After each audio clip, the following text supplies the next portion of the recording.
नहमदुहु नसल्ली अला रसूलिहिल करीम अम्मा बाद फ़ाउज़ु बिल्लाहि मिनश शैतानिर रजीम बिस्मिल्लाहिर रहमानिर रहीम रब्बि इश्रह ली सदरी व यस्सिर ली अमरी वहलुल उक़दतम मिन लिसानी यफ़क़हू क़ौली। अस्सलामु अलैकुम व रहमतुल्लाहि व बरकातुहू। क्या हाल चाल मेरी प्यारी बहनों के। अल्लाह सुब्हाना व तआला हमें अपनी रहमतों और बख्शिशों से ढांप ले। हम सबको अल्लाह सुब्हाना व तआला ने दोबारा इकट्ठा किया अल्लाह की बात सुनने के लिए, उसकी बात करने के लिए। इंशाअल्लाह जन्नतुल फिरदौस में भी हम नेक और मुत्तकी लोगों के साथ इकट्ठा हों। आमीन सुम्मा आमीन या रब्बुल आलमीन। आज हम पढ़ेंगे इंशाअल्लाह नबी करीम सल्लल्लाहु अलैहि वसल्लम का शिद्दत मुसीबत के वक्त इलाज का तरीक़ा। अल्लाह सुब्हानहू व तआला फरमाते हैं वबश्शिरिस साबिरीना अल्लज़ीना इज़ा असाबतहुम मुसीबतन क़ालू इन्ना लिल्लाहि व इन्ना इलैहि राजिऊन उलाइका अलैहिम सलातुम मिर रब्बिहिम व रहमतुन व उलाइका हुमुल मुहतदून। सूरतुल बक़रा की ये बहुत ही खूबसूरत और प्यारी आयत है। अल्लाह सुब्हानहू व तआला इस आयत में फरमाते हैं कि और खुशखबरी दे दीजिए इन सब्र करने वालों को कि जब पहुँचे इनको कुछ मुसीबत तो कहें हम अल्लाह के हैं और इसी के तरफ लौट कर जाने वाले हैं। ऐसे ही लोगों पर इनायतें हैं अपने रब की और मेहरबानी और वही सीधी राह पर हैं। सही में हज़रत उम्मे सलमा से मरफू रवायत है कि आप सल्लल्लाहु अलैहि वसल्लम ने फरमाया किसी शख्स को कोई मुसीबत आ जाए तो वो यूं कहा करे कि इन्ना लिल्लाहि व इन्ना इलैहि राजिऊन अल्लाहुम्मा अजुरनी फी मुसीबतिन वक़लिफ ली खैरिम मिन्हा। हम अल्लाह के ही हैं और इसी की तरफ वापस जाना है। ऐ अल्लाह मेरी मुसीबत में मुझे पनाह दे और मुझे इससे बेहतर बदला अता फरमा। चुनांचे अल्लाह सुब्हानहू व तआला इसे इस मुसीबत में पनाह देंगे और इसे बेहतर बदल अता फरमाएंगे, यानी कि इसका नेमुल बदल बेहतर अता फरमाएंगे। ये कलाम मुसीबत का सबसे बेहतरीन इलाज और दुनिया व आखिरत में सबसे ज्यादा फायदा बख्श है,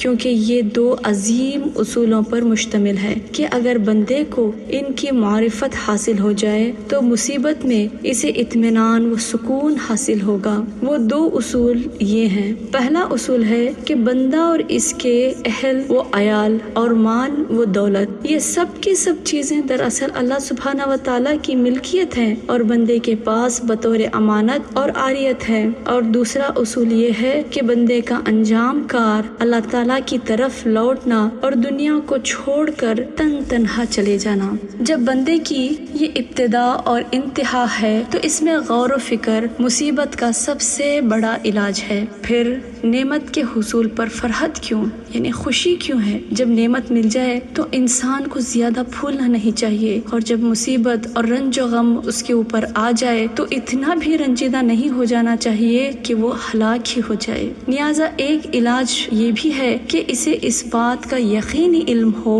कि जो तकलीफ पहुंची है वो टलने वाली ना थी और जो टल गई वो पहुंचने वाली ना थी। ये भी सोचना चाहिए कि मुसीबत पर सब्र के सिले में अल्लाह सुब्हानहू व तआला के यहाँ जो अज्र व सवाब है वो यकीनन फौज शुदा चीज से ज्यादा है। लिहाजा बंदे को चाहिए कि वो दाएं बाएं के दूसरे मुसीबत ज़ादगान को भी देखे, वो देखे अपने चारों तरफ देखे कि और भी ज्यादा मुसीबत में जो इंसान फंसा हुआ है उसको देखें और इबरत हासिल करें कि अल्लाह ताला ने उसे उस मुसीबत में दाखिल नहीं किया, उससे छोटी मुसीबत अल्लाह सुब्हानहू व तआला ने दी। इसे हर तरफ आजमाइश और हसरत का एक सिलसिला नजर आएगा। दुनिया की मसरतें ख्वाब की हैसियत रखती हैं। इनसे इंसान थोड़ा हंसता है तो बहुत ज्यादा रोता है। बंदे को ये भी यकीन रखना चाहिए कि बेचैनी और गरिया वजारी से मफकूद चीज वापस नहीं लौट सकती।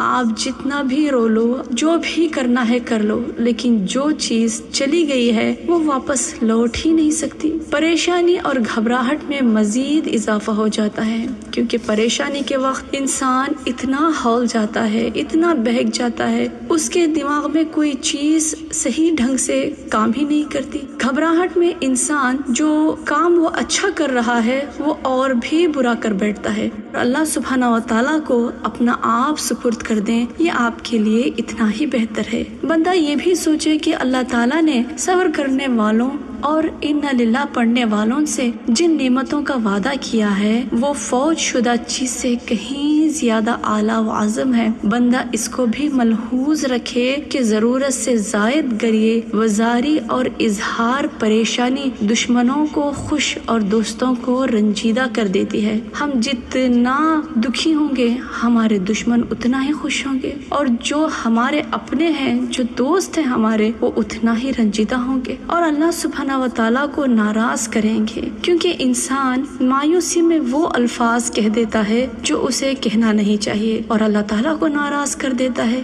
بندے کو یہ بھی جاننا چاہیے کہ صبر و احتساب کے بعد جو لذت حاصل ہوگی وہ فوت ہونے والی چیز اگر باقی رہتی اس سے کئی گنا زیادہ ہوگی، اور بندہ یہ بھی سوچ کر تسلی حاصل کر لے کہ اللہ تعالیٰ اس کا ضرور نعم البدل عطا فرمائیں گے، کیونکہ اللہ سبحانہ و تعالیٰ کی ذات کے علاوہ ہر چیز کا بدل موجود ہے، اور بندے کو یہ بھی سوچنا چاہیے کہ نعمت کا جتنا حصہ اس کے حق میں مقدر تھا اسے مل چکا ہے، اب اتنے پر راضی اور مطمئن ہے تو اسے اللہ تعالیٰ کی رضا و خوشنودی حاصل ہوگی، اور اگر اس سے ناراض ہے تو اللہ تعالیٰ اس سے ناراض ہوگا۔ اور یہ کہ بندے کو ہر چند جزا و فضا سے تھک ہار کر صبر و سکون کرنا ہی ہوگا، اور ایسی صورت میں نہ تو ثواب ملے گا اور نہ وہ قابل تعریف ہوگا، کیونکہ جتنا بھی آپ ہاتھ پیر مار لو ہوگا تو وہی جو اللہ سبحانہ و تعالیٰ چاہیں گے، لیکن رونے پیٹنے دھاڑے مار مار کر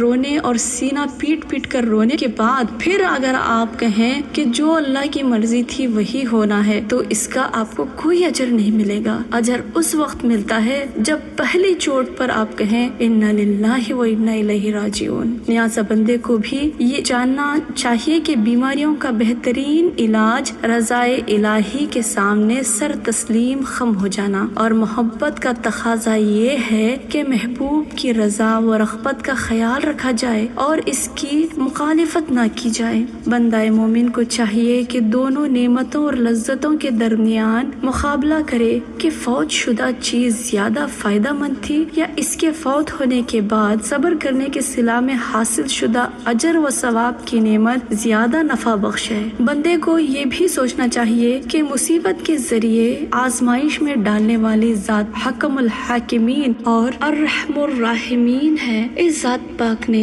اسے ہلاک کرنے کے لیے مبتلا مصیبت نہیں کیا ہے۔ اللہ سبحانہ و تعالیٰ نہیں چاہتا کہ وہ اپنے بندے کو جو ہے ہلاک کر دے، بلکہ اس کا مقصد اس کے ایمان و یقین و صبر و استقامت کا امتحان ہے، تاکہ اس کے خوف و خشیت الہی اور تذر و زاری کو سنے اور اپنے دروازہ رحمت پر پڑا ہوا دیکھے۔ بندہ مومن کو یہ بھی جاننا چاہیے کہ یہ مصیبتیں مہلک اور خطرناک بیماریوں کو روکنے اور دور کرنے کا بہترین وسیلہ ہیں، جیسے تکبر، خود پسندی اور سنگ دلی۔ یہ بہت بری بیماریاں ہیں، اور یہ بھی سوچے کہ دنیا کی تلخی ہی دراصل آخرت کی حلاوت اور ثمر شیریں ثابت ہوگا۔ اگر سمجھ میں نہ آئے تو نبی کریم صلی اللہ علیہ وسلم کے اس ارشاد گرامی پر غور و فکر کرے۔ جنت کو ناپسندیدہ چیزوں سے گھیر دیا گیا ہے اور دوزخ کو شہواتوں اور مرغوبات سے گھیر دیا گیا ہے۔ جو انسان مصیبت میں اللہ سبحانہ و تعالیٰ کے لیے صبر کرے گا، اطمینان رکھے گا اور اللہ سبحانہ و تعالیٰ سے نیک امیدیں رکھے گا تو اللہ سبحانہ و تعالیٰ اس کو ضرور خوش کر دیں گے۔ اور جو انسان اپنے شہوتوں کو، اپنے مرغوبات کو امپورٹنس دے گا، فرسٹ پریورٹی ان کو دے گا، تو پھر وہ ہلاک ہو گیا۔ اسی مقام پر مخلوقات کی عقل کا تفاوت ظاہر ہوتا ہے اور لوگوں کی حقیقت ظاہر ہو جاتی ہے۔ اللہ سبحانہ و تعالی ہمیں صبر کرنے والا، شکر کرنے والا اور اللہ کی بہترین حمد و ثنا بیان کرنے والا بنا دے۔ آمین ثم آمین یا رب العالمین۔ وآخر دعوانا ان الحمد للہ رب العالمین۔ سبحانک اللہم ربنا و بحمدک، اشہد ان لا الہ الا انت ونستغفرک واتوب الیک۔ السلام علیکم ورحمۃ اللہ وبرکاتہ۔